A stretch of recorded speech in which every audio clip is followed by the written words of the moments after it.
So let's maybe talk about boundaries for a bit then. Like, what kind of boundaries did you set at work, or, some people have to do it with their phone that actually kind of, change your home life? A lot. I mean, I switched not careers but roles essentially because I had to set boundaries. Having to really set bound. I don't think it was so much for me with work or my phone, or sometimes I'll just leave my phone downstairs. So when I go upstairs, it's not with me. But these are intentional things.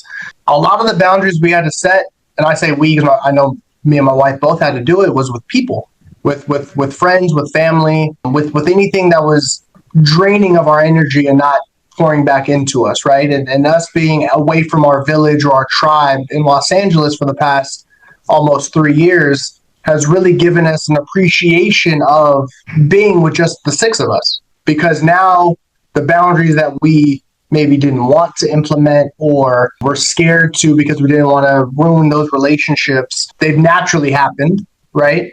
But also we have grown so confident in our unit that if there's any boundaries we have to set going forward, we have much more backbone in those conversations.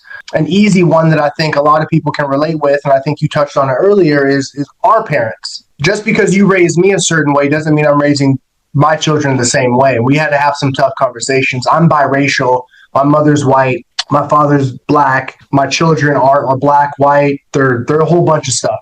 Native American. They're from the islands, from Antigua. There was a lot of cultural things that I embrace that my mother may not understand, but I think very vividly back to when the BLM movement was happening during COVID and really having to have tough conversations around, well, this is what we're exposing our kids to. You did not expose me to these things. That's fine. You did not view me in this way and set me up for historical understanding of my background, which is fine. But we are doing this to our kids, right? We are doing this for our children. You can be with it or you cannot be with it, but it's a requirement for us. And it was received well. It wasn't a bad boundary we had to set, but it was one we had to set. And I think that's something that it's going to happen over and over and over again. We do it with our children as well.